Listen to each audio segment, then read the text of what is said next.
mansiones, viajes en primera clase, miles de dólares acumulados en una cuenta bancaria con solo dar un clic. Para muchos, el cine para adultos es la vía rápida hacia una vida de lujos que el mundo convencional jamás podría ofrecer. Un imperio de placer donde las cámaras no dejan de facturar. Pero detrás de ese brillo, cuando los reflectores se apagan, se esconde una realidad asfixiante.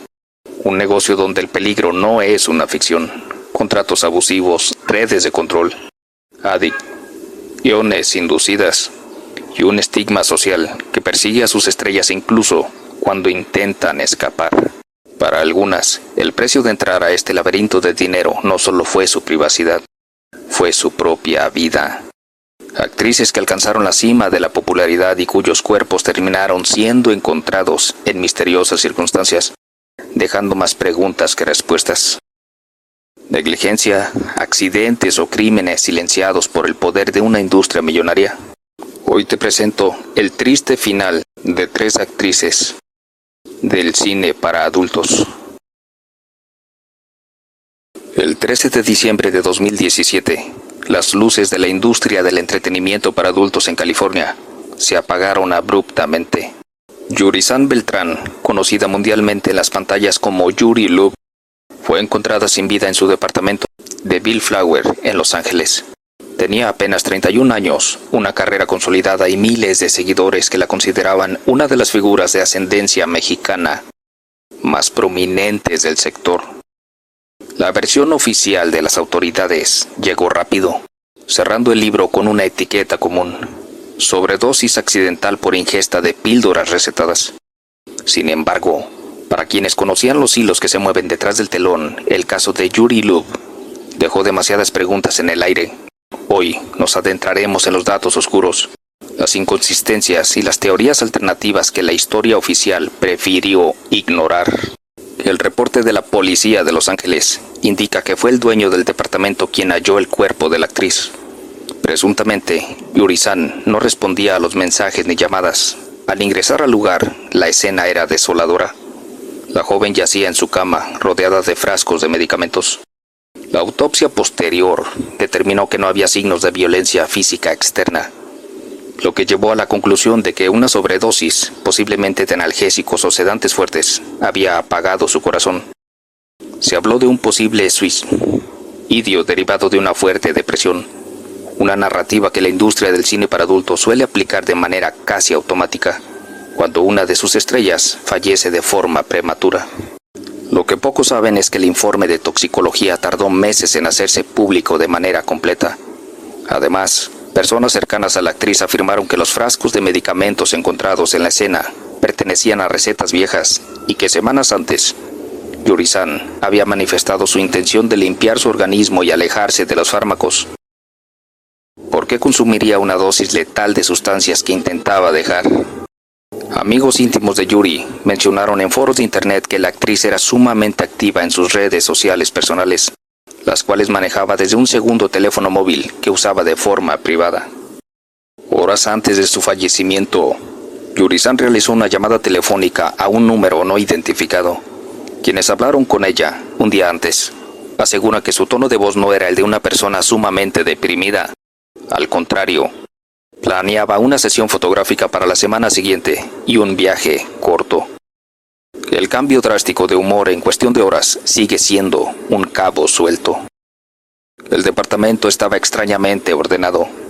Para los expertos en criminología independiente, cuando una persona sufre una sobredosis accidental o un ataque de pánico que la lleva al suicidio, suele haber desorden, señales de ansiedad o notas de despedida.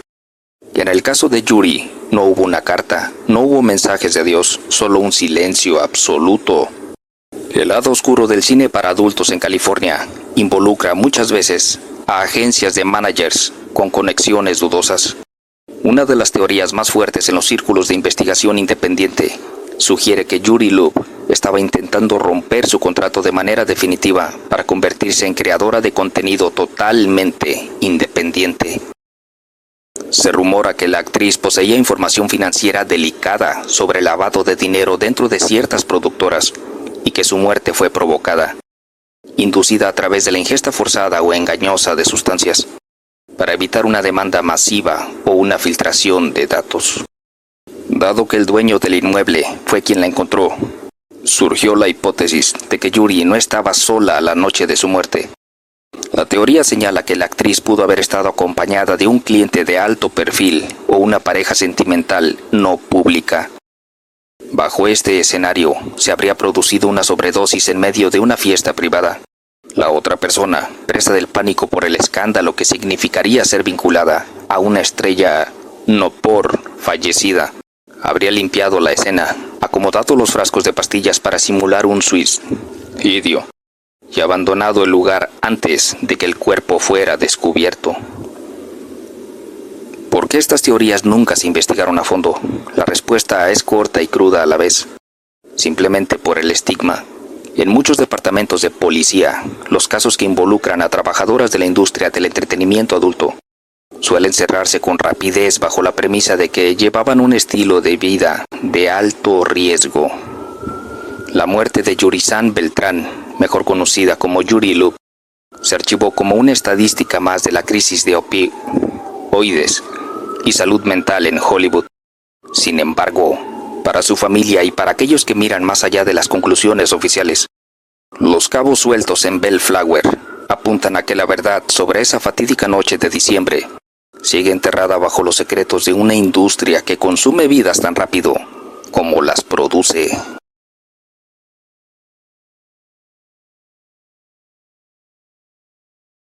El entretenimiento para adultos en México ha crecido exponencialmente en la última década, impulsado por plataformas de suscripción directa. Sin embargo, detrás de la pantalla y el brillo de los miles de likes, se esconde una realidad vulnerable para sus creadoras. En el año 2024, el nombre de Teresa Ferrer, conocida en el mundo del cine erótico y las plataformas como Grecia Martínez, se convirtió en el centro de una tragedia que sacudió a la comunidad digital en México. Con solo 39 años, una sólida base de seguidores y contratos con importantes productoras nacionales como Sexmex.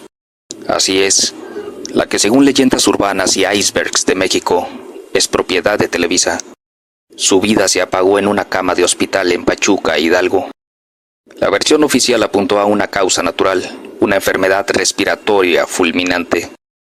Pero en el mundo del Internet, donde Grecia tejía su realidad, los tiempos, los silencios y los cambios drásticos en su entorno levantaron sospechas que las autoridades prefirieron no indagar. De acuerdo con los reportes oficiales y las declaraciones que trascendieron de su entorno cercano, Teresa Ferrer ingresó a un hospital público en la ciudad de Pachuca debido a un cuadro severo de neumonía agresiva. Tras pasar varias semanas bajo cuidados médicos intensivos y con complicaciones respiratorias que mermaron su salud de forma irreversible, se reportó su fallecimiento. Para el ojo público parecía un caso cerrado, una complicación médica que lamentablemente escaló. Sin embargo, es aquí donde comienzan los datos desconocidos y las sombras del caso.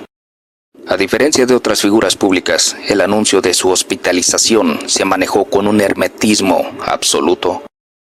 Durante semanas, sus cuentas oficiales siguieron publicando contenido programado automáticamente, simulando que la actriz se encontraba perfectamente activa, mientras en la realidad luchaba por su vida en una camilla.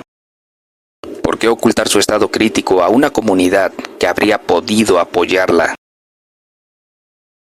Para los investigadores independientes de Internet y creadores de contenido que compartieron créditos con ella, la cronología oficial presenta fisuras que van más allá de una simple neumonía.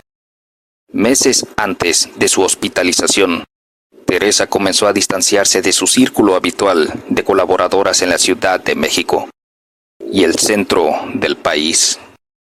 Fuentes digitales apuntan a que cambió de residencia de manera imprevista a Hidalgo, cortando comunicación directa y limitándose a mensajes de texto genéricos.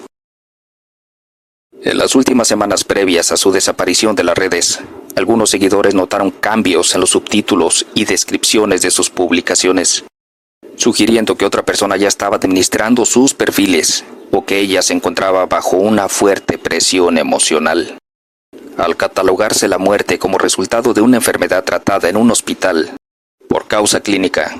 No se realizó una investigación de campo ni una autopsia médico-legal profunda para evaluar si existían factores externos, como sustancias químicas o condiciones de abandono, que hubieran detonado o acelerado drásticamente el fallo pulmonar. Una de las teorías más compartidas en los foros de la industria del modelaje independiente en México sugiere que Grecia Martínez no estaba en control total de su vida ni de sus ingresos en sus últimos meses de vida. Se especula que pudo haber caído en una relación de control o bajo el cobijo de managers informales que la aislaron en Hidalgo. Según esta hipótesis, Teresa comenzó a enfermar gravemente y se le negó el acceso a atención médica oportuna para evitar que saliera a la luz su situación de vulnerabilidad o el manejo de sus cuentas financieras, llevándola al hospital solo cuando el daño en sus pulmones era irreversible. El modelaje y la grabación de contenido para adultos en México muchas veces colindan con eventos privados, conducciones de centros nocturnos y fiestas de alto perfil. Una teoría alternativa apunta a que la supuesta neumonía fue en realidad una consecuencia secundaria de una intoxicación severa por sustancias adulteradas o el uso de productos de modelaje estético de baja calidad, que terminaron colapsando su sistema inmunológico y respiratorio. Un fenómeno médico conocido en el ambiente, pero rara vez admitido en las actas de defunción para proteger la reputación de terceros. Al igual que ocurre en los casos de la industria estadounidense, cuando una creadora de contenido independiente en México fallece, las plataformas y productoras suelen borrar de inmediato sus perfiles o congelar las cuentas, haciendo que el rastro digital de la persona desaparezca casi por completo en cuestión de meses. La muerte de Teresa Ferrer quedó registrada como una tragedia médica, una historia que nos recuerda que detrás del entretenimiento digital, las fronteras entre la decisión propia y los riesgos del entorno siguen siendo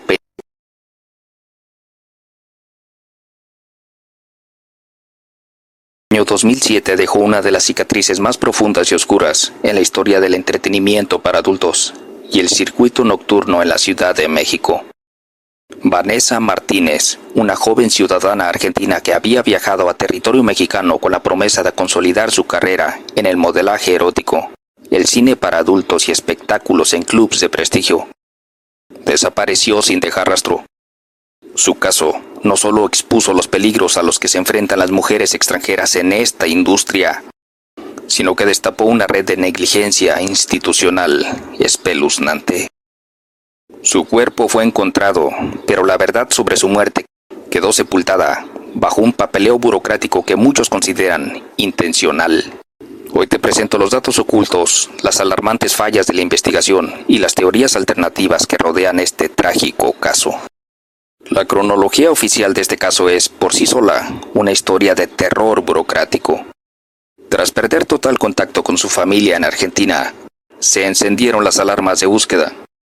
Se sabía que Vanessa trabajaba en el circuito de entretenimiento adulto de la capital mexicana, un entorno donde las fronteras de la legalidad suelen ser muy pero muy borrosas. Lo que la familia descubrió meses después fue devastador. Vanessa no estaba desaparecida. Su cuerpo ya había sido encontrado sin vida tiempo atrás en la vía pública de la Ciudad de México. Sin embargo, fueron los propios alumnos quienes, al notar los tatuajes característicos descritos en las fichas de internet, identificaron a la actriz. La realidad es que cuando se analiza el caso con una perspectiva independiente, los errores de la versión oficial dejan de parecer simples descuidos y comienzan a verse como un encubrimiento sistemático. Al haber sido utilizado su cuerpo en una institución educativa antes de que la familia o peritos independientes pudieran realizar una autopsia criminalística exhaustiva, se destruyeron evidencias biológicas cruciales. No se pudieron determinar con precisión signos de sujeción, microlesiones o sustancias específicas en su organismo. Vanessa trabajaba en centros nocturnos específicos y para productores de contenido que requerían contratos o registros de asistencia. Tras su desaparición, misteriosamente ningún gerente, compañero de elenco o dueño de los locales comerciales afirmó recordar sus últimos días o con quién se había marchado. Su agenda de contactos en México fue simplemente desmantelada. Amigos en la Argentina declararon posteriormente que en sus últimas comunicaciones, Vanessa no sonaba entusiasmada, sino asustada. Mencionaba que le habían retenido sus documentos de identidad y que el trato inicial para grabar contenido y bailar había cambiado a condiciones de un control absoluto sobre sus movimientos. Esta es la teoría más sólida sostenida por colectivos de derechos humanos y periodistas de investigación. Sugiere que Vanessa Martínez no falleció por una sobredosis accidental en la calle, sino que fue víctima de una red de trata de personas que operaba y opera, según eso, trayendo modelos sudamericanas a México bajo engaños. Según esta hipótesis, al intentar rebelarse o escapar de sus captores, Vanessa fue asesinada o inducida a una sobredosis letal.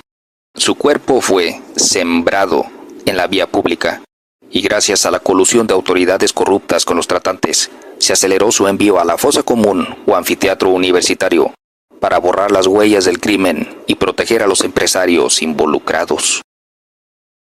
El circuito de entretenimiento adulto y de acompañantes de alto nivel en la Ciudad de México suele cruzarse con esferas del poder político o del crimen organizado.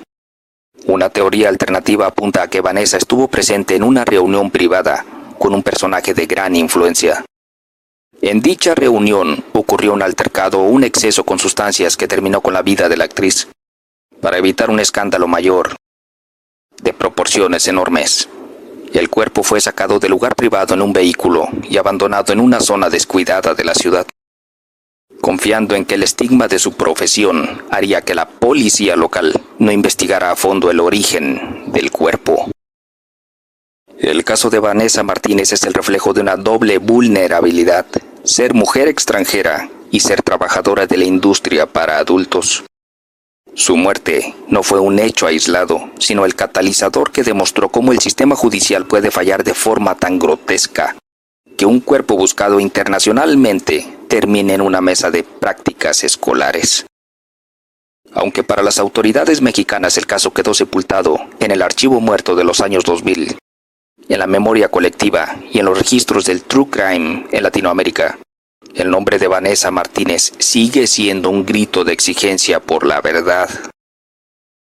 Una historia que demuestra que a veces la versión oficial es solo el guión que escriben los culpables para asegurar su propia impunidad.